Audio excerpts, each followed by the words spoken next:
Good day, ladies and gentlemen. Welcome to Mere Tradition. There's already a thumbs down. I see that in my stats here.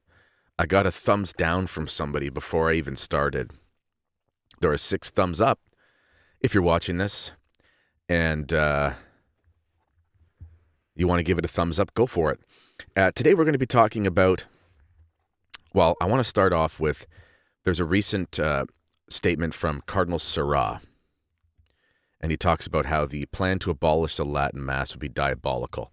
He's actually said things like this before, but I thought it was pretty fascinating, and I kind of want to go through that article a little bit with you here, and then I figured I'd open it up to Q&A after as well.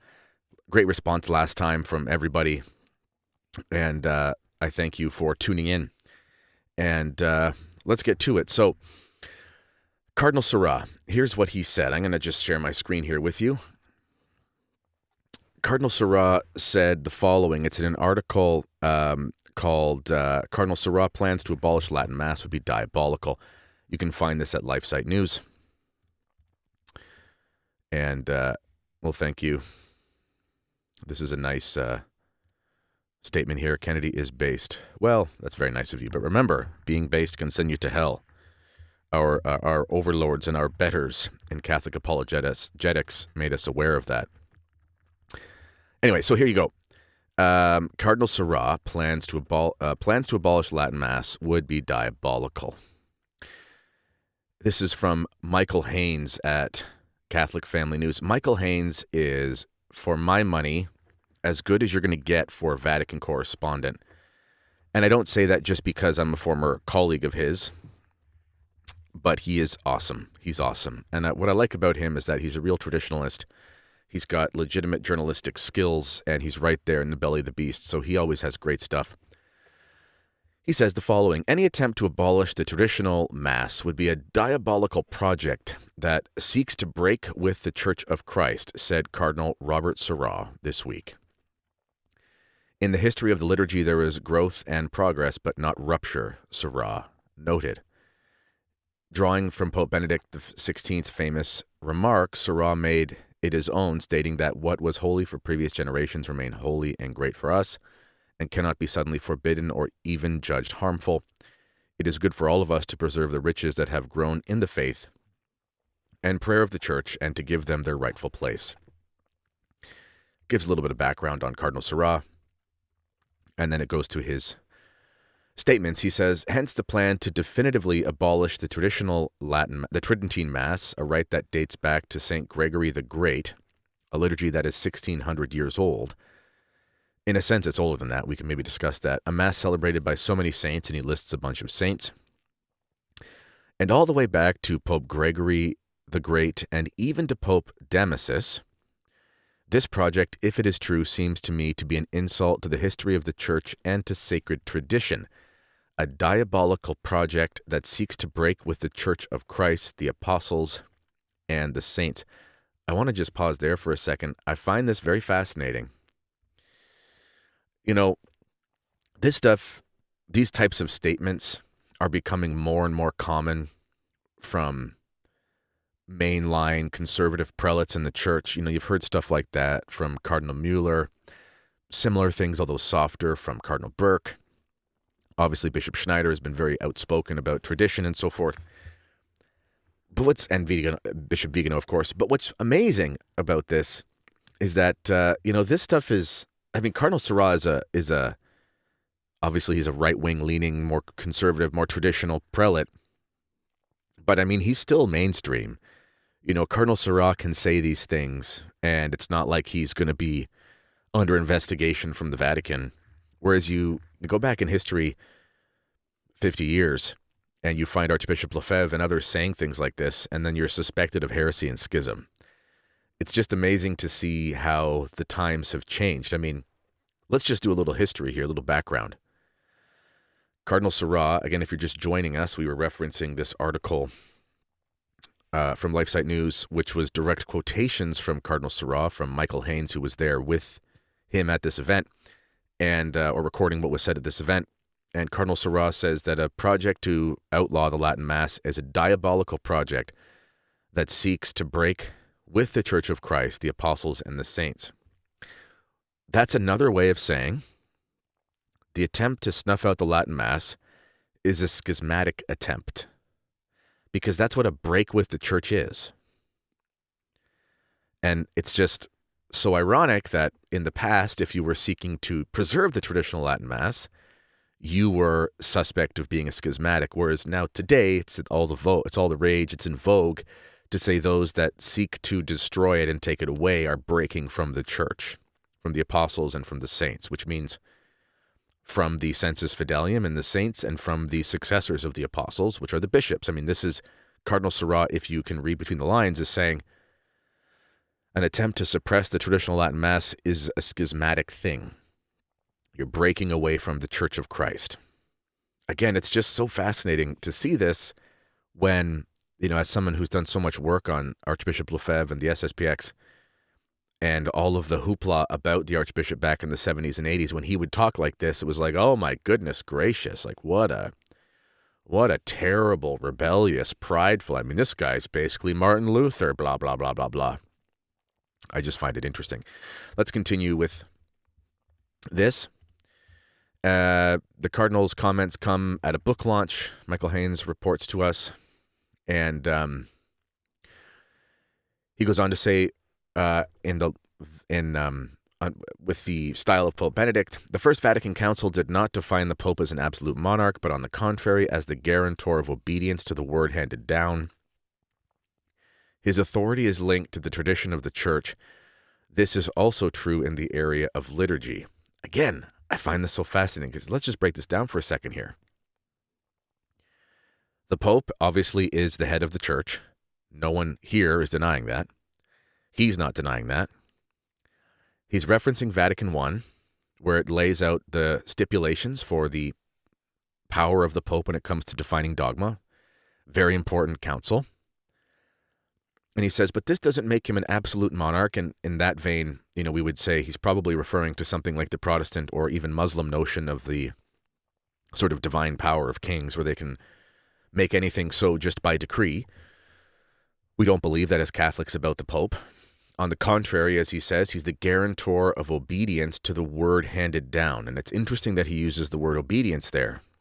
Because again, if you were a traditionalist in the past and you say things like Cardinal Sarah, you're called disobedient, even a schismatic, and Cardinal Sarah is saying the Pope himself must be obedient to tradition because, as he says, his authority is linked to the tradition of the faith. This is also true in the area of the liturgy. Even the Pope, said Sarah, can only be a humble servant of its proper development and of its constant integrity and identity. The Pope's authority is not unlimited. It is at the service of sacred tradition. Yeah, I agree with him.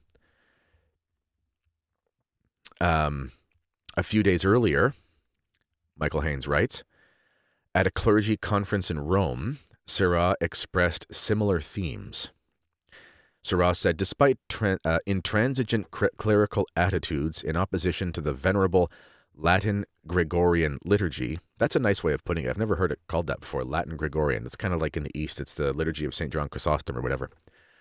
Attitudes typical of the clericalism that Pope Francis has repeatedly denounced, a new generation of young people has emerged in the heart of the Church. This generation is one of young families who demonstrate that this liturgy has a future because it has a past, a history of holiness and beauty that cannot be erased or abolished overnight. I think that's a very beautiful statement that he just made. I'd like to, if we could give a little round of applause, little slow clap for that phraseology. I think that was very well said. It has a future because it has a past. I like that. I think that's a nice way of saying it. So thank you to Sarah for saying that. And then Michael Haynes goes on to speak about how, it's interesting that these comments have been made considering the recent statements that Pope Francis made about traditionalists and so on and so forth, calling us rigid, fans of fancy trimming and whatever. And, we love a sectarian worldliness. Yes, us trads always trying to conform to the world. That's what we're known for. Anyway, that's what he said. So, if we could summarize here, Cardinal Sarah is basically saying to break with the tradition of the church when it comes to liturgy, to try to suppress the old Mass, is basically, he said, breaking with the Church of Christ, which means it's schismatic, in contradiction to the saints, which means it's against the sensus fidelium, and breaking with the apostles, which means to break basically communion with the continuity of prelates in the church over 2,000 years. Very strong statements. It makes you wonder, though, at what point do they think it's okay to do something about it? This is what I've always wondered when listening to some of these prelates, like Cardinal Sarah or Cardinal Burke and so forth, who say many great things, and they edify many people in their faith, and God be praised for that. But there's a lot of words, so what kind of actions are allowed? That's what I want to know. Because these men are starting to sound a lot like Archbishop Lefebvre back in the 70s and 80s. And that was not allowed then. How the times have changed. As the scriptures say, a prophet is never accepted in his own country. Anyway, so if you're just joining us right now, feel free to like the video. And I'm going to answer some questions. So if you'd like to post a question, last time I streamed, there was a problem with the X stream. I have a hard time saying X. It'll always be Twitter to me.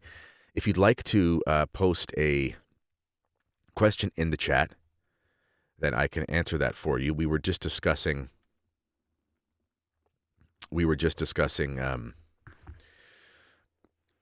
Cardinal Sarah's recent statements talking about a suppression attempt of the Latin Mass as being diabolical, which is, if we think about it, it's quite the indictment on all of the popes in the last half century. Yes, Pope Benedict helped to liberate the Latin Mass. That is true. But not until later on. Yes, John Paul II did sort of give some permissions with the indult, but not until a lot of years had passed since it was suppressed. Paul VI obviously suppressed it. So, every pope since the council has been a part of this, and so many bishops have. So, if we follow, this is the interesting thing too, is, I would imagine all of these men would call Pope St. Paul VI. But here we have Cardinal Sarah saying an attempt to snuff out the TLM is satanic. Kind of interesting. I find that very interesting. Does that mean we have canonized popes? Or at least one, because John the 23rd died before the new Mass. But do we have a canonized pope in St. Paul VI who was part of a satanic plan to destroy the church's continuity with tradition and to break with the Church of Christ? There are a lot of consequences to this line of thinking. Thank you, Dr. Phil Mai. This is my fave YouTube channel as of late. He says, thank you for that. I'm getting more regular of doing some streams here. And I just want to let you guys know about my Substack, by the way. I'm going to show you where it is. If you go to meretradition.substack.com or you download the Substack app, which I recommend, it's a great app, I have stuff on there that is for subscribers only. So, for example, if you see on the screen there, you have these little lock symbols by some of these posts. Some of them are not. When there's a little lock symbol, that means a free preview may be available, but the rest of it is for paid subscribers.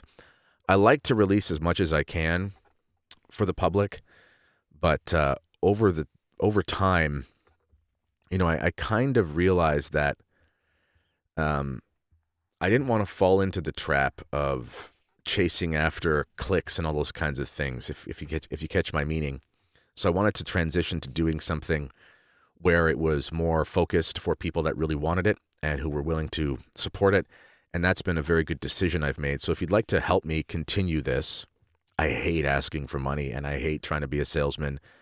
I had tried to do a sales job back in the day and I was so bad at it. I don't like doing it. But if you would like to, I really appreciate that. And you can find that at meretradition.substack.com. I'll actually put that in the chat here as well. It's www.meretradition.substack.com. Okay. If anyone wants to ask some questions here. All right, there's a few coming in. All right, I'm going to try to start with the first one. And please make sure you put question marks so I can see them, because there's a decent amount of comments. All right, here's one. Okay. This is a good question. Can you name some of the moral manuals that provide legitimate excuses to miss scandalous masses if heresy is preached? If you give me a moment here, if you just give me a moment, I actually probably can find you an example of that. What I have to do, though, is you know what? Yeah, let me just try to find this here. If I look up Dr. Kwasniewski, his Substack is called Tradition and Sanity. And it's a great Substack, Tradition and Sanity. And I've already subscribed to it. I'm going to see if I type in Sunday obligation on his thing. Let me just do that quick. Sunday obligation.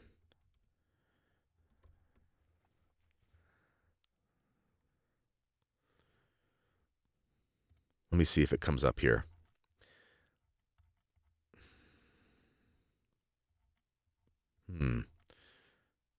Maybe it's in the other one. Sorry, I just want to make sure that I get you the right thing here. Maybe it's in part 1. Here it is. Good. Okay, I'll show you. Now, this article that I'm going to show you, it's behind a paywall, I think, still. It's also in his book called Bound by Truth, which is a great book that I recommend to people. And this is part of a larger chapter, same information. Or you can go to Dr. K's Substack, which I highly recommend, and it's called Tradition and Sanity. So if you go to traditionsanity.com, that's Tradition Sanity, one word, traditionsanity.com. That's the domain name that goes to his Substack. I just haven't paid to have meretradition.com as my own thing because I don't really care that much. So here is, and I'm going to show you this. This is from a moral manual, theological manual from 1929. Okay, so long before the council.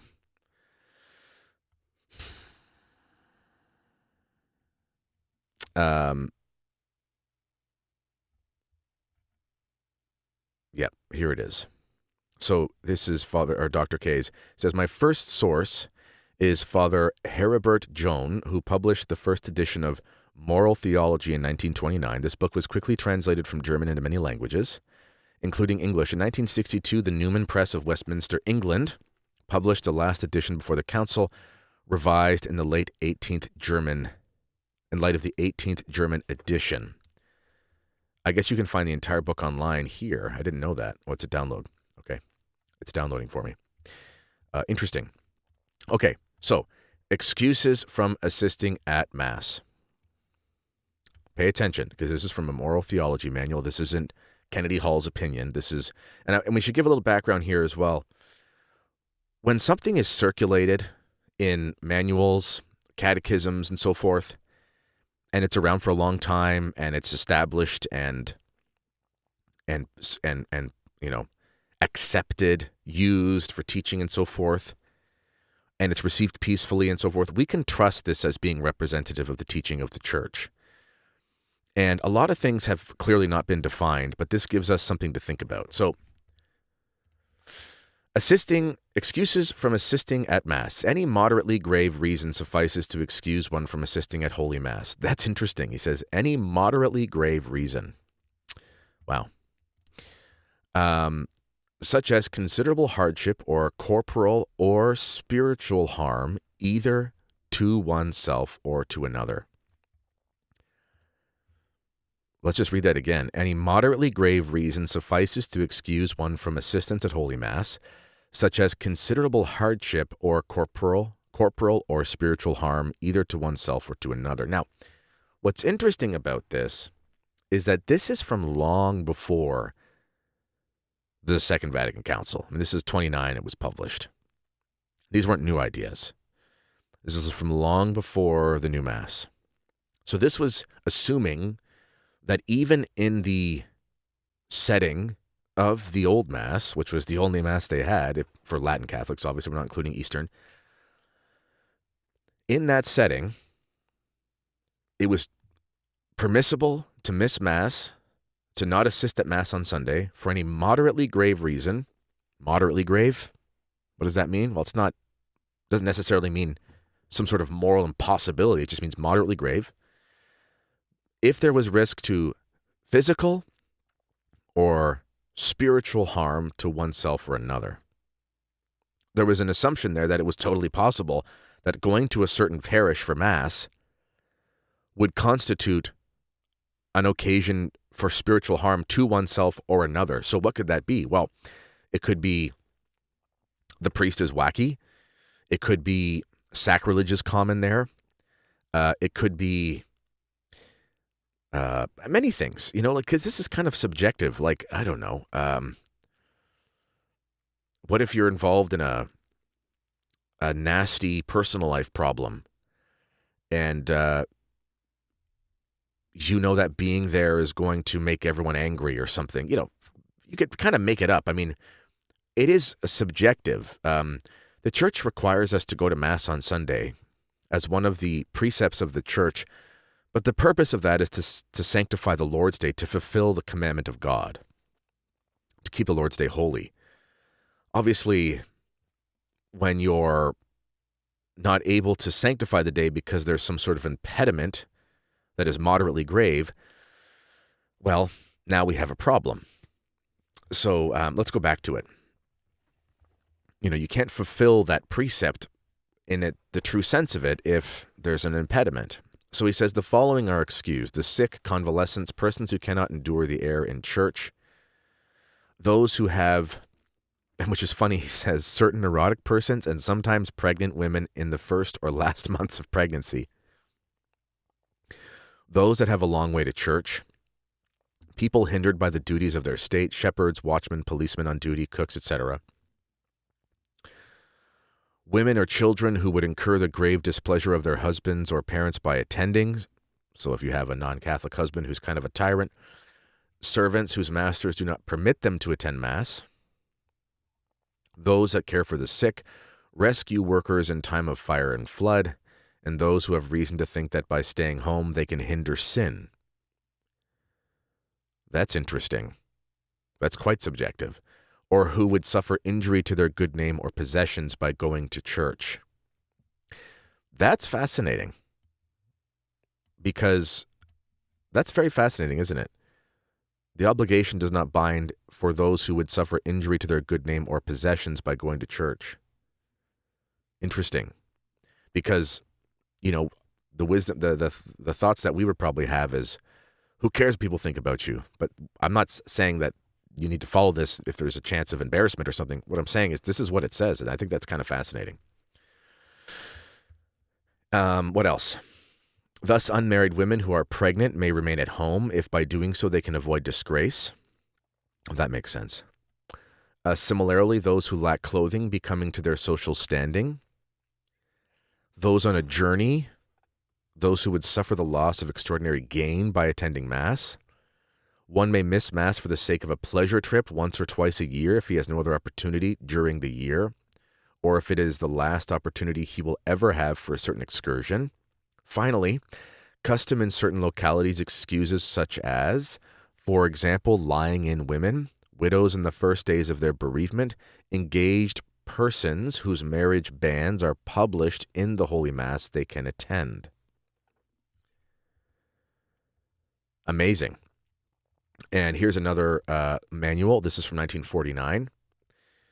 And this says, any moderately grave inconvenience to mind or body or to temporal goods either of oneself or of another excuses from the precept. So, any moderately grave convenience to mind or body.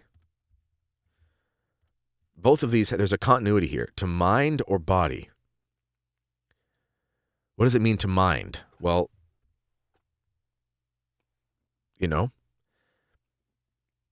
what will happen at this particular Mass that will be disconcerting? I don't know. It's not defined, but it's a principle that's consistent in these moral theology manuals. Continuing, those are excused who are sick or whose presence is required for the care of the sick, very similar, who tend infant children at home, like, for example, on the weekend, some of my kiddos were sick, wife stayed home, I took some of them, just how it goes, or who do necessary domestic work, or who have no suitable clothes, or who would have to hear their banns of marriage, same thing, or live at a distance from the church of 3 miles or an hour's walk. Now that's assuming you're walking.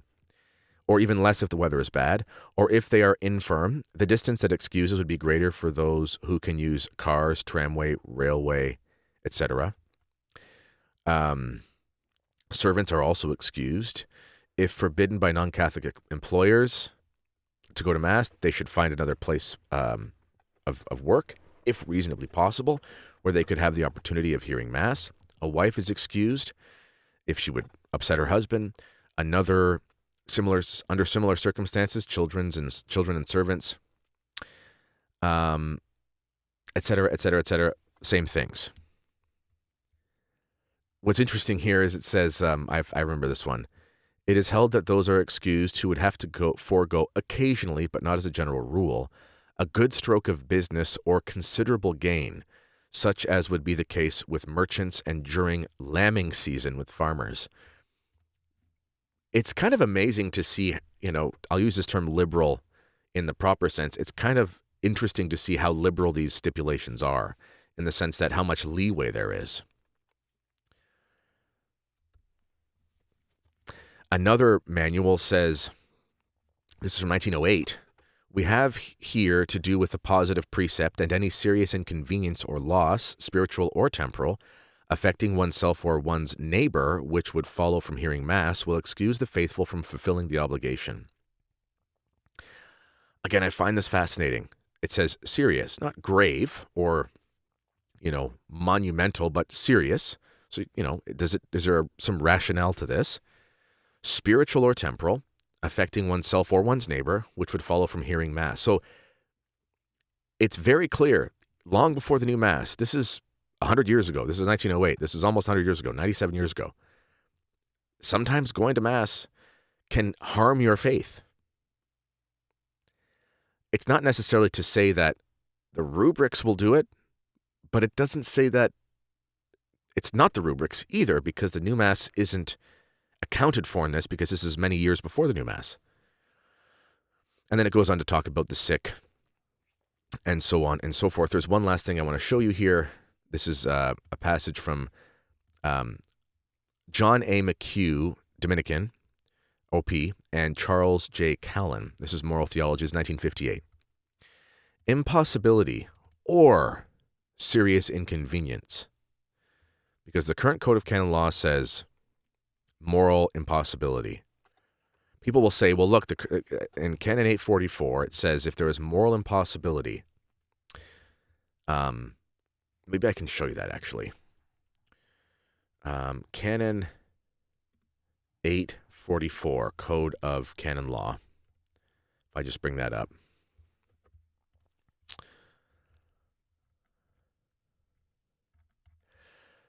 So here's Code 844 in the current Code of Canon Law. It says Catholic minister, and here it is. Section, oops. May I make this smaller? There you go. Well, let's read both. Part 1. Catholic ministers administer the sacraments licitly to Catholic members of the Christian faithful alone, who likewise receive them licitly from Catholic ministers alone, without prejudice to the prescripts, etc.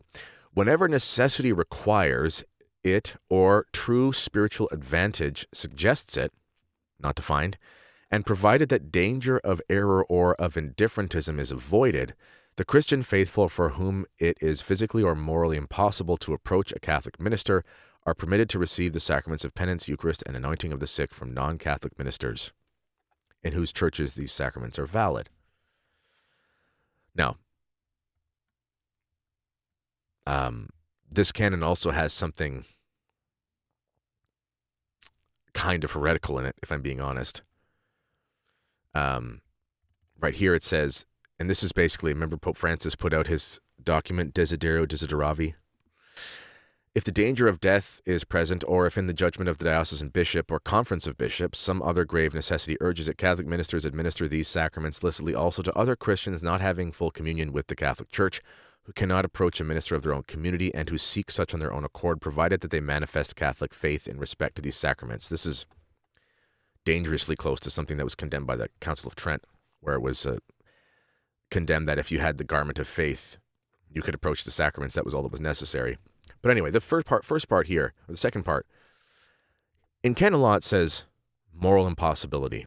That's a legal stipulation. So people will come back and they'll say, well, you can only, basically you can only do something with a moral impossibility, like missing Mass or going to a non-Catholic priest. I'm not suggesting you should do that. I'm just saying that's what canon law says.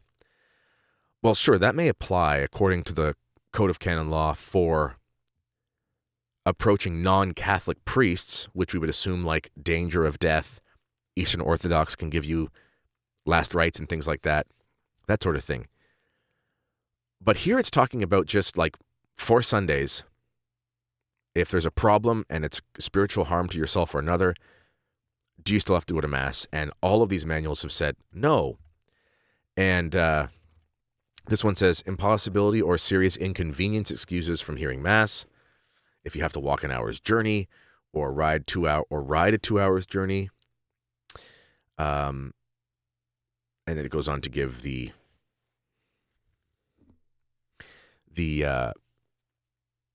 distances. And then it says, those who will suffer great detriment to health, honor, fortune, etc., if they go, those who are kept away by duties of charity or employment or office that cannot be omitted. Well, I mean, you can easily see here how, and I know this is a long answer, but you asked me a good question. I can't define for you, thank you, New Crusade for the super chat. Put the link to this? Sure, I'll do that. I can't define for you what spiritual harm is to you or another. All I can say is this. Here's the link for Dr. K's thing. I think it's behind a paywall, but as a free preview there, and it's worth subscribing. Dr. K's the best. I can't define for you what a spiritual harm is. But all I can say is this. If it's bad preaching, if it's sacrilegious because there's a lot of nonsense going on in the sanctuary, if there's the transgenderism of girl altar boys, if it's bad music, which is unbefitting of a sacred place, if there's a neo-Protestant tendency in the liturgy, I mean, these are all things that you could make the justification, and none of this is laid out in a way where I can say black and white what you're supposed to do. But what we're supposed to do as Catholics is we're supposed to look at the principles, and then we're supposed to think. We might be wrong, but until we have a clear explanation of what we're supposed to do in every single circumstance, then your guess is as good as mine, as long as we're doing our best, and God will know where our heart is, to follow these precepts, which are unanimous in the history of these manuals. So I hope that is a good answer. I hope that that helps. Okay. Lots of questions here. Okay. Let me see here. I got to find them.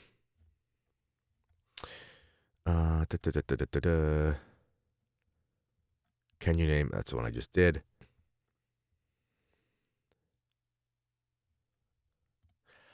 I have some Sufi Muslim friends from Turkey. I have told them what trads believe. Any advice on what to say or do to lead them to the church?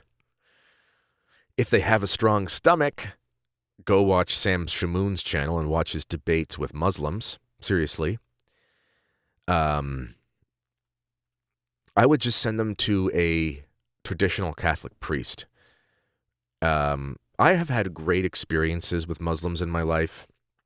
I tend to find some of the most hospitable, friendly, and usually man-to-man, very honorable individuals. I know there are problems with the religion, but that's something I've found, and I've always appreciated that. If these are your friends and these are good men, just say, go find a good traditional Catholic priest and organize a sit-down and be like, listen, I'm interested in Catholicism. What do you have to say? I think that's the best thing to do, because the thing is that holiness is really attractive to people. And if you can find a good holy priest, maybe have them visit a monastery or something like that, a good holy monastery. I always find that stuff's the best for evangelization. If it's an intellectual thing, then, this is the thing about intellectual reasons. There's a 1,000 different arguments that can convince you of a bunch of different things. You just have to be in a place to hear it. A lot of people who are listening to this or watching this maybe weren't Catholics, or they weren't practicing, or they hated the tradition and then they love it now, or they thought the SSPX was in schism and then they changed their mind. And it's not something new. It's just that they were in a place to hear something in that moment that worked at that time. So the setting is very important. I would just have them do that. I hope that helps. The problem is when I do these comments, they all go back down to the bottom.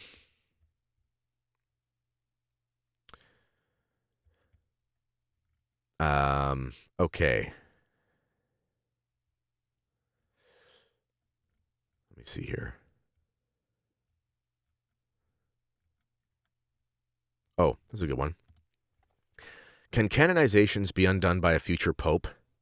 I know the canonization process was changed, wasn't it? Little background on the canonization process. So the canonization process has gone through significant changes over the history of the church. Roughly for the first 1,000 years, it was largely regional. And what does that mean? Well, it was largely these cultists of saints would arise based on devotion because of a particular heroic person. So all these early church saints that you hear of, the Saint Cecilias and so forth. And it was something that was handled more or less as a regional thing. So it just kind of happened. It was organic, You can imagine how this would happen, a super holy monk or something like that, who's known for miracles and his piety and his theology and his whatever, and he dies, and we pray for his intercession after a period of praying for his soul, and things start to happen because he's in heaven. And then over time, the cult of that saint, not cult in the bad sense, but the technical sense, the cult of that saint grows, and then there's sort of a recognition in local diocesan functions. There's like a diocesan feast day that has to do with him, things like that. He's included in various martyrologies or whatever that are kind of promulgated, and then at some point he's put on like the universal calendar for the church, and then it's like, okay, officially this is a saint of the church. That's kind of how the process was. Then eventually it was changed around 1,000 years into the church to be more officialized. Not a bad thing, just it was to make sure, because there were some instances historically where there was a doubt about whether certain saints existed. Like, it was almost like a Robin Hood character. Or, so much time has passed, we don't really have any records. Like, what are we looking at here? That wasn't common, but it happened. And then there was an officialized process which grew over time, and the stipulations for who would be canonized, contrary to what people think, the canonization of someone is not primarily about whether or not the person is in heaven. The canonization of someone was about whether or not we could infallibly say they demonstrated heroic virtue and were worthy of imitation. There are obviously millions, if not billions, of people who are in heaven that we will never hear of until we're on the other side of the divide, on the right side, God willing.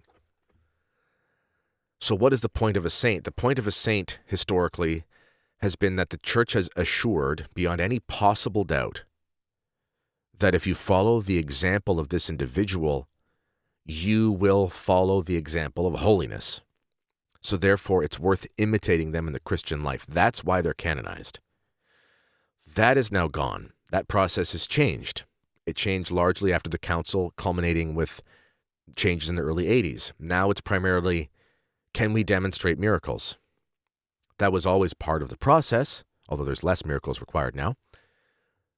But that wasn't the primary impetus. The primary impetus was, are they an infallible guide to heroic virtue? And that is where the conversation is right now by those who say the present practice of canonizations is not infallible. Because here's the thing. It's not the canonization of saints as an act that is necessarily infallible. It's the process that was seen as infallible. This is why you find in Liguori and Aquinas and stuff, they'll talk about the infallibility of the canonization process and so on and so forth. Yeah, the process was set up in a way where you couldn't go wrong. That process is no longer around. So there is debate, legitimate debate. Now, can those be undone? Well, I mean, they can be taken off the calendars because that's happened. You know, St. Christopher is, it's like an optional memorial now. Things like that. A lot of saint stuff. So there can definitely be a downgrading in sort of insistence or promulgation. But I don't know the official process. We're in a place right now where a lot of stuff is unknown. So that's the best answer I can give.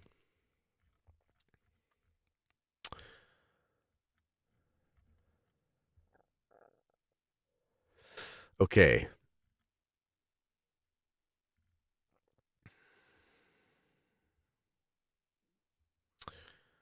Let's see here.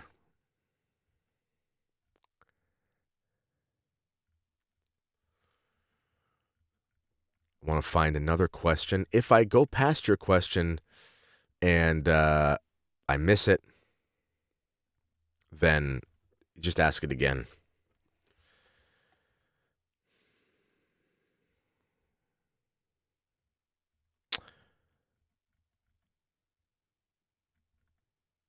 Here's one. Have you read Roberto de Mattei's Apologia for Tradition? I have not. I think that's his recent book. I have not. It's on my to-read list. There's always things on my to-read list.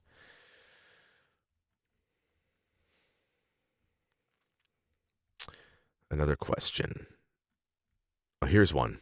Where did it go? It is about confirmations.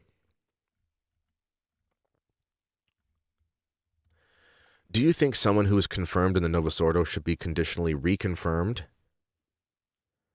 We would just say conditionally confirmed. It's not a I'm being pedantic. Because the confirming priest had faculties but preached heresy in the sermon. The heresy has nothing to do with it. And running off, I mean, that's terrible if the priest was part of the Lavender Mafia. That actually has nothing to do with it. Why you should seek conditional confirmation is if there is, or conditional anything, is if there is reason to believe that the sacrament itself was invalid. And as far as confirmation is concerned, and I've said this before, and I'm not talking about the validity of the bishops or priests given permission themselves, because I know there's a strong argument or a set of arguments from sedevacantist leaning fellas about why we can't even believe the Novus Ordo orders are legitimate in the first place. I personally disagree with that. I can recommend a lengthy lecture from the late Father Hess, who addresses this, I think, in a satisfactory way. He thinks that the new rites are bad. He has nothing nice to say about them, but he says if we assess what's in the sort of meat and potatoes of them, the nuts and bolts, that the validity is there. That's his opinion. I think his opinion's strong. You may disagree. It's a free country. But in any case, as far as the sacrament is concerned, to have a valid confirmation, it's not hard to do that. It's not like it's a super complicated formula. So as long as they follow what is the formula, And the Novus Ordo formula is largely borrowed from Byzantine Catholicism, so it's translated, but it's the right form. It's a formula that's valid. And as long as they're using the right matter, then there's no reason to believe it's not valid. In many cases, there was non-olive oil used, and there was vegetable oil, which raised doubts about validity. Funny enough, even in my diocese, which is super liberal, I was confirmed in the Novus Ordo, and I was wondering the same thing, and a friend of mine who was also wondering the same thing and is also from my diocese reached out to the local chancery office, and they were certain that they have basically they've always used olive oil. They've never stopped. And I remember the ceremony, and I remember what was said, and I sleep well at night knowing that it happened. And that's it. So I hope that answers your question. But whether or not the priest himself was a scoundrel, that doesn't mean anything about the validity of it. Yeah, I see what you're saying here. The heresy made me wonder about the priest's intention to do what the church intends. Intending to do what the church intends to do is pretty hard. It's pretty hard to not reach that standard, because the intention doesn't have to even be uber specific. Like, for example, let's take a different sacrament, the Eucharistic miracle at Lanciano, famous Italian one, which I saw when we were in Italy. Or I saw another one, but one of them. He was having doubts. That's why the Eucharistic miracle took place, is because it was to confirm him in his faith, and he was saddened by it because he realized how weak his faith was, and that was the purpose of it. We weren't even sure if he believed in the Eucharist. That's why he was praying for an understanding of it, you know? Having a weak faith, having a bad faith, etc., as long as the intention is there, I'm a Catholic priest, I'm going to go do what's in this Catholic book for the purpose of doing what I'm told. There's an intention there to do what the church does.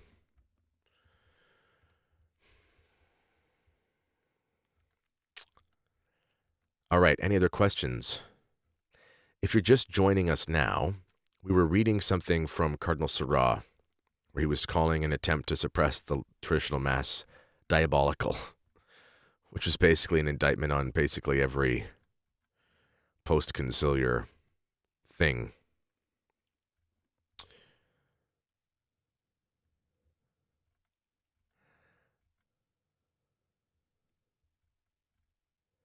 Oh, someone said, I'm late to the stream. What was the thing I was reading?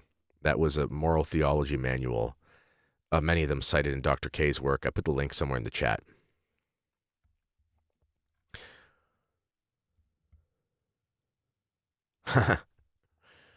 Let's talk about bishops for the society, for the SSPX. How can we get this show on the road? Well, I've talked about this before. This is not my opinion. I just relay information. Personally, I try not to have my own opinions. I tend to get in trouble when I do that. I like to say things that people smarter than me say, or people whose job it is to say things say. Don Davide Pagliarani, the Superior General of the Society, gave a talk in 2021. I did a video on this like 2 years ago or a year and a half ago. And he gave a talk on what the process would be for new bishops. This was before Bishop Tissier was, before he died, God rest his soul. And the process would be very much like it was in 1987-88. They would try to get permission to do it. Now, people will say, Kennedy, the SSPX is going soft. Why do they need permission? Things have gotten so much worse. Listen, the permission is... The SSPX walks on a tightrope. They're on a precipice. Falling over to one side or the other is a danger. Giving in to the conciliarism or going too far the other way and having an irreparable separation, if that makes sense. It's very difficult to maintain Romanitas, Catholicity, the Orthodox faith, the tradition of the church, a moderation. A moderation is important. Archbishop Lefebvre was not a quote-unquote extremist like people paint him to be. He was very moderate in the true sense of the word, using his prudential judgment. The SSPX needs to satisfy the obligation to uphold tradition, which is their mission, and which is all of our mission. They need to satisfy what is required to not bend the knee to modernism, but at the same time demonstrate their submission, even if sometimes strained because of circumstances, but in principle demonstrate their submission to the Holy See. All of us must try to do that in some way. The modern situation is basically, like I was talking to a friend about this. If you ever stop and, if you read this is letter to the fraternity or whatever it was, I did a show on this months ago.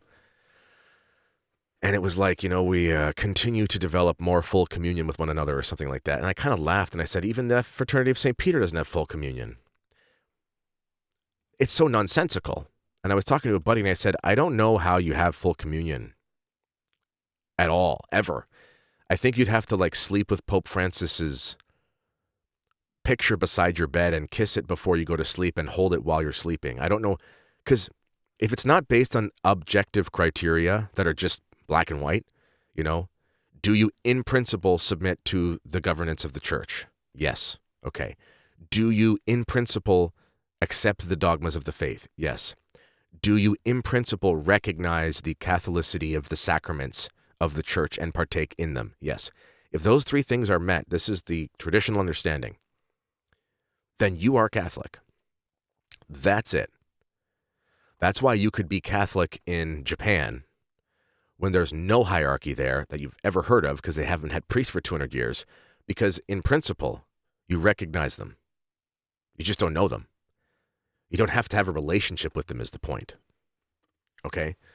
And then obviously if we use our reason and you're smart enough to walk and chew gum, you can't do everything that a superior tells you all the time in theory, because there could be things that they ask you to do that are wrong, but because the funny thing is if you say no to a superior, and especially if you try to explain yourself, you are explicitly recognizing that he is your superior. You ignore people who have no power over you. Like if I'm walking down the road and someone with a loud mouth says, hey, you shouldn't have so many kids, I don't even look at them, because I'm like, I don't care what you say. You mean nothing. I mean, I'll pray for you, and I don't mean you mean nothing to me in the sense you're worthless, but you mean nothing to me. I'm not a priest, but I was asked to go talk to someone from the Chancery office 4.5 years ago at this point about the SSPX. I knew the conversation was going to be terrible. I knew nothing was going to change. I went and I had a really painful conversation for 2 hours with a priest and a religious educator guy who were so modernist, and it was so bad. And I sat there and I kept answering their questions, and it was frustrating and ridiculous, and nothing good came of it. But I was called, so I went. I recognize that he is a vicar in our diocese. I get it. But the relationship is strained because I don't want to be a heretic. This is the precipice the SSPX is on. So they're going to go down the route of presenting bishops, presenting candidates, seeing what Rome is going to say, praying about it, being prudent about it. Prudence doesn't mean inaction. It means right action when the circumstances are considered. One of the greatest tricks of the devil is calling inaction prudence. It's not. Prudence actually requires swift action once you're certain of a circumstance. That's prudence. It's a virtue. It has to be demonstrated. The virtue of fortitude is resistance. So we demonstrate our fortitude by hanging on under pressure. Whereas prudence is looking at everything and then following the commands of God and making sure it reconciles with the faith, et cetera, et cetera, et cetera. Seeking out the wisdom of those who are better than you, or the wisdom of the saints, and then making a decision when you can know everything that you could possibly know. That's prudence. So the SSPX is going to present bishops, present candidates, see what happens. Maybe Rome will say, sure, you can have 5. Maybe they'll say, you can have 2. Should the SSPX accept 2? I can see a strong argument if they say, you can have 2. They have 2 living bishops that are associated with the society still, Bishop Tissier, or God rest his soul, Bishop Galaretta and Bishop Fillet. Give them 2 bishops. We're back to 4. They need more than that, sure. But is it a sign of, is that something that's worth more in the long run? That's a decision they're going to have to make. So they will get bishops, and it'll be soon. I did a show on it. The Italian district superior was giving an interview, and he said, echoing what other district superiors have been saying, that, yeah, it'll happen before long. Meaning, it might happen this next summer. Who knows? But it's not going to be weeks away, but it's also not going to be years, I think, is the consensus.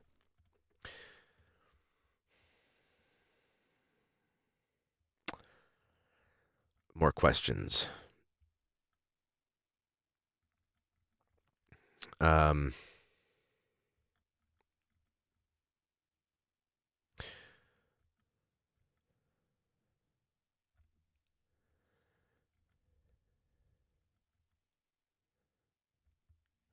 Thank you for the comments, or thank you for the compliments.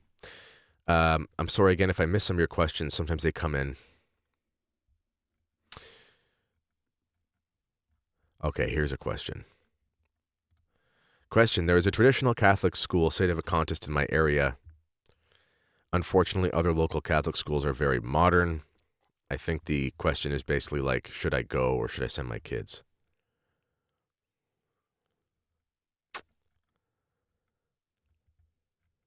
I think that's the question. Oh, yeah. Do you recommend attending such school? Oh, man, that's a hard question.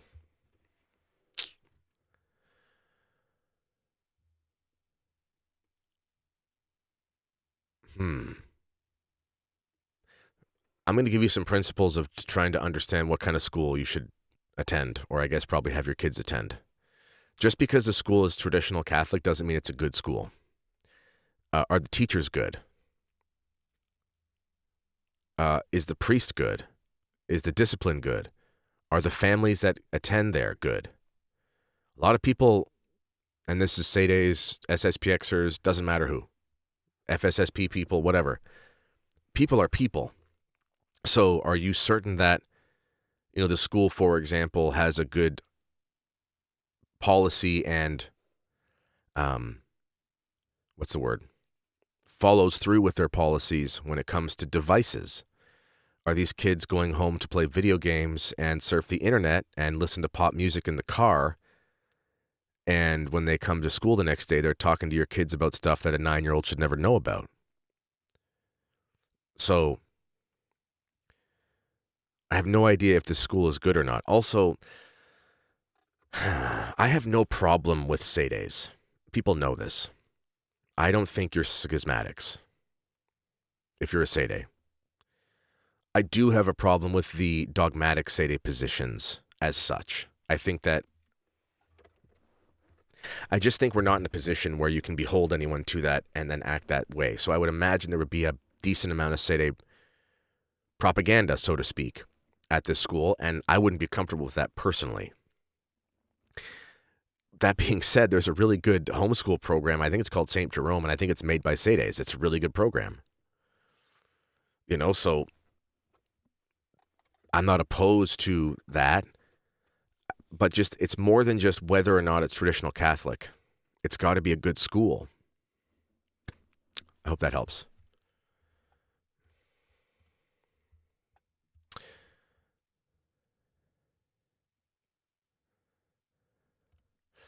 Super chat. Thank you. Is there a reasonable hope for a reunion of the SSPX and the various resistance groups? What do you think would need to happen? Well, the resistance groups aren't really uniform. As far as a reasonable hope, yeah, there's a reasonable hope of any priest who has left the society can decide to not be gone anymore. Listen, I try to be as nice as possible to the different people out there in the different groups because I understand times are so confusing. And certainly, there were reasons why some people were concerned in 2012 with some decisions that it looked like the leadership of the society was going to make. There were definitely reasons to be concerned about that. And I've talked to many priests in the society who were concerned about that, but they stayed. And none of that stuff came true. I think that the people in the various resistance mindset, they need to get out of the mentality of basically throwing stones and accusations about how the society is supposed to be run, and they know best. Because there's no manual for how to do this stuff. There is no blueprint, what you're supposed to do. I mean, one of the reasons why I'm convinced that the SSPX is providential and is supported by Almighty God is the fact that I don't know how it's still standing and I don't know how it's still standing and how it hasn't got weird. You know what I mean? Because there's a lot of these traditional, there's a lot of these people who try to do these traditional things, and a lot of it gets weird. When there's no authority structure, when there's no attempt to demonstrate submission to the hierarchy and so forth, even if it's strained because of, again, we don't want to be heretics, but at the same time, there's an office there, there's a person who holds it. One of the reasons I'm convinced the SSPX is of God is the fact that it has not gotten weird and that it has not disintegrated. And through all of the persecutions and calumnies, and I mean, man, oh man, Culture Wars magazine in the 1990s was like, look at the stuff they were publishing about St. Mary's, Kansas, like just total lies to tens of thousands of readers, and like it's just accusation and slander and slander and slander. It's still standing, but not only that, it's thriving, and it's professional, and no one's perfect. Obviously, priests are going to sin. Various people in positions of authority are going to mismanage things. If that can happen in the Franciscans after St. Francis, if it can happen in the Jesuits after St. Ignatius, it can happen in the SSPX after Archbishop Lefebvre, The holiness of the founder and the holiness of the apostolate isn't always reflected in the members, right? So for the resistance types to come back, they just have to basically just reject, in my opinion, the cavalierness that leads to a temptation towards an exclusive mentality that can foster a spiritual pride. Nonetheless, I understand why there have been concerns about some of the things some of the SSPX leadership have suggested over the years, but the solution to that is not to split away. The solution to that is to work it out from within like a family. That's what I think. I hope that's a good answer.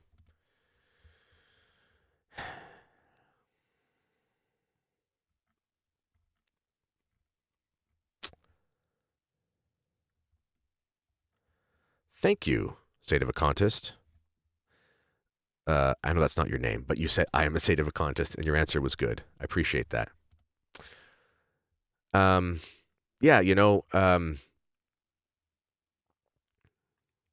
and I see what you're saying here, St. Anthony, Padua, Radtrad, and you're referring to priests kicked out. Listen, I'm a big football fan. I think you are too. I think you said the Bills were going to lose. How dare you, sir? I'm a big football fan. If things are not perfect inside the team and players are running their mouth to the media, they got to be let go, even if they're right. It's kind of like in a family, with a husband and wife. Husbands are not always right. But in order to maintain the authority and hierarchy in the home, which is necessary for order, not for ego, don't be a tyrant, don't be, an idiot as a husband, but in order to maintain the stability of the home, and stability is everything. stable. You know where everyone stands. That's as important. I mean, if you make sure in your household that there is stability and the children understand the order and they see it and it's respected, even if you're not that good at it, that alone will give peace. A peace that's not there. Again, to go back to a team like recently, okay? Buffalo Bills. Sorry to wax football here, but wax philosophically about football, but the Buffalo Bills had a big win against the Ravens. The Ravens were a more talented team. Objectively speaking, more all-stars and so forth. Buffalo played a disciplined game where they made no mistakes, and they were stable and composed and calm the whole time. The Ravens were more talented and lost. Had more yards, better all-stars and so forth. The quarterbacks were equals. Allen and Lamar Jackson are both, supermen when it comes to being quarterback. But the point is that it's not about necessarily even talent or whether you're right or whether you're smarter. It's about the necessary sticking to the plan, staying in line. And when you have disorder within a team and players start speaking out and running their mouths, you cannot keep them on the team. You can't. It's not that they're wrong. I mean, they might be right. Hey, our passing game sucks because our offensive coordinator is blah, blah, blah, blah, blah. You bring that to the coach. You don't just say it to anyone who will listen. You work on it in-house. That's the mentality people need to. There's a danger of a disdain of authority, and if you look at a lot of the resistance individuals, and I have much admiration for many of these individuals, but it's continual splintering. There's no real order. It's kind of chaotic. That's never good. I would also say, for the anti-SSPX people who like to throw accusations at the society because there have been split away groups, then you're going to have to throw those same accusations at the Franciscans, because almost within a decade or two, not very long after St. Francis's death, there were the Fraticellis, which was an excommunicated group of heretics they believed that the Franciscans had gotten soft. There's a danger there in these religious congregations to not trust the plan, so to speak, and idealize the way that the founder was, and anyone who seems like they're not the same as him or doing what he would do or what they think he would want to do, that these people must necessarily, have gone soft and they're not the true Franciscans anymore. There's a reality there that's possible, and anyone can fall into it.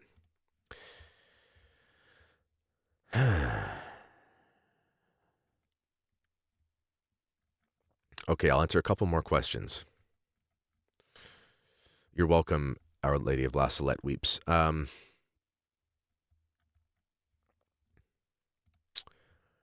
Hello, Kennedy. I'm finishing my MS in plant science and am interested in your videos on evolution. Masters of Science, I guess. I like what you say and wonder what your sources are. I'd like to read well on the matter. Okay. So if you go to my YouTube channel, just kind of, actually, you know what? I'll show you how to do it. Let's do a little bit of show and tell here. I'll go to YouTube and I will bring up my channel. And I'll show you how to, I don't know if you had to do this, but I'll show you how to search within a YouTube channel, okay? So my channel's showing right there. Go to my channel. Then you can search within my channel. And I would just type in evolution. Oops. I can't spell. Good thing I'm not a writer. Okay. And I have tons. Okay. So I would recommend all of my interviews with Hugh Owen. And I have this creation series, and I made sure to label all of them. I have a lot of kind of just opinion stuff on it, but whatever. There's some better stuff. So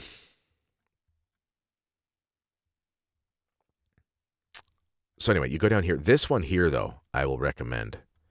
If you're a sciencey guy, This fella here is a PhD in evolutionary biology from Oxford, and he talks about the problems. Man, my beard was big there, eh? It's trimmed it since. So anyway, lots of stuff there. But yeah, you can see here this creation series. I did 5 episodes with these experts in it. And anyway, there's a lot there. So I would go there and check my thing. And then when you're done that, I would say go to the Kolbe Center, kolbecenter.org. They have a lot of great stuff. And there's a lot of science. There's a lot of Catholic. It's Catholic. There's a lot of Catholic stuff on here, but there's a lot of sciencey stuff. So you can look at, articles in natural science, and they're going to find some stuff that's good. Also, although myself, I am not someone who is an ancient earther type.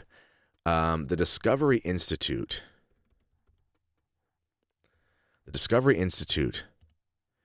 is. They're like, they believe in ancient earth and all this kind of stuff, but they are really good at breaking down the problems with evolutionary stuff in like the contemporary scientific circles.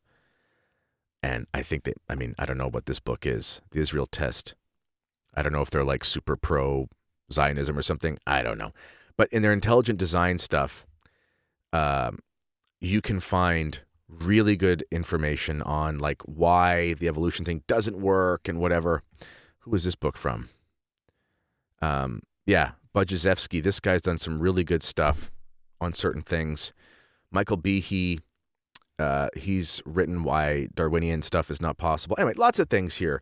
I would recommend those places. The Kolbe Center is distinctly Catholic. The Discovery Institute is not, but the Discovery Institute has really good stuff that you can match against science arguments in like the contemporary world of academics. I hope that helps. Thank you on my football analogy. Always looking to bring football in as much as I can. Have I heard of Lost Lead Academy? The SSPX one is it Illinois? Yes, I have. I've heard great things. But I haven't heard a ton. Like, I've never been there, but I've heard good things. Yeah. I mean, boarding schools. Oh, Al Smith. Al Smith is here. That's a good reminder, Al. Canadian Martyrs Men's Conference is taking place in like 2 weeks. I'll bring it up here. Canadian Martyrs Men's Conference. So it's CanadianMartyrsConference.ca. And you can find the link for that. Actually, I'll just put it in the chat. CanadianMartyrsConference.ca. Let me just copy and paste that.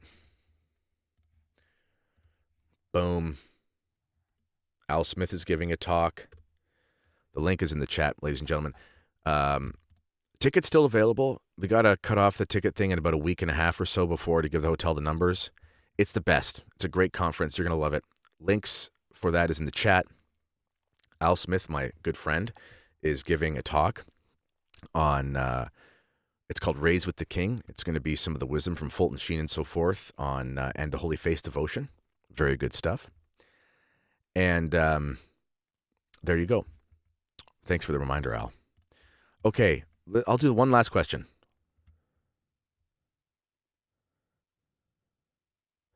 And this is the last one I can answer. Sorry, I can't answer everybody else's. This is David Fitzjames. Could you at some point in the near future discuss how recognize and resist makes sense? Well, I can resist that. I can resist that. I can explain that right now. So recognize and resist as a position is kind of a catch-all term that isn't really defined.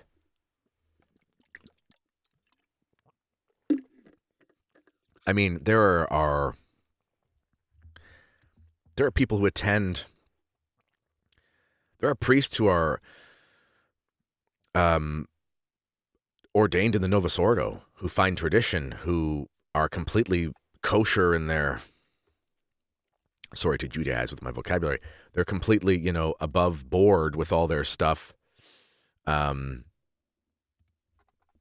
it comes to their positions in the diocese or whatever, and they're recognize and resist. Like, in the sense that they think that Pope Francis is off his rocker and their bishop is liberal and asks them to do crazy stuff and they won't do it. Like, recognize and resist is not easily definable and applicable to every situation. I sometimes reject the term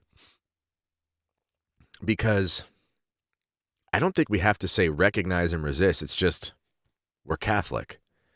As a Catholic, I can't do things that I know are wrong. And it doesn't mean only explicit commands like go commit this mortal sin, but it's like do this thing that I know over time will harm my faith. I just can't do that in the same way that I can't, pick up a drinking habit or something. I know in the long run it's not going to be good for me. It's not sinful to drink 4 beers a day, but I just choose not to.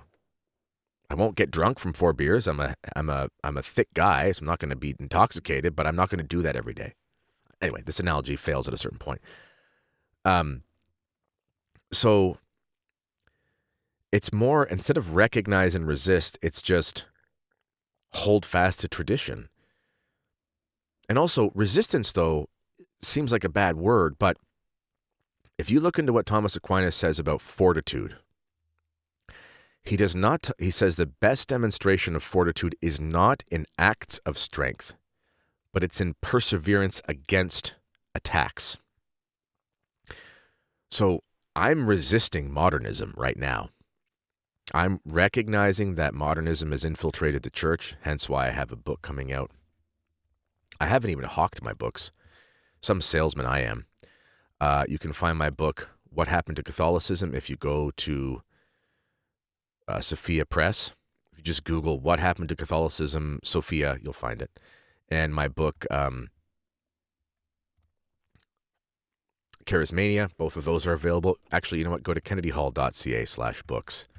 I'll put that in the chat here after. But I recognize that modernism has infiltrated the church. I recognize that the heresy of Pentecostalism has infiltrated the church, and I resist it. I recognize that Pope Francis is the Pope. I recognize that so-and-so is the bishop or whatever. I recognize all that. I just can't become a modernist. So, I think sometimes the term recognize and resist becomes almost romanticized. Like, we're in the recognize and resist group. It's not a policy. It's just something that naturally occurs when you're in a time of crisis. I hope that makes sense. All right. That's the last one I can answer. I got to go for a run. It's been a long day in this booth, and I want to get some fresh air. I couldn't run this morning because there was too much snow on the road, and I had to wait for the plows to come through. That's it, ladies and gentlemen. I'll put it in the chat here. If you go to www.kennedyhall.ca/books, and good point, Al. O Lord, show us thy face, and we shall be saved. Go to kennedyhall.ca/books, and all my books are there. Thank you to everyone who supported me. Check out meretradition.substack.com. Again, you can find that. It was in the chat. I'll put it in the show notes. When the stream is over, I can just change those on the YouTube. meretradition.substack.com. Lots of stuff there for everybody else, or for premium subscribers. And that's all I got for you. All right, that's all I can say. And I'll do a couple of these a week. I'm really enjoying this. It's working out well. Oh, from Catania. Wonderful. Peace out, Brussels sprout. Peace out, freshwater trout. See, I'm cool. All right. Bye-bye.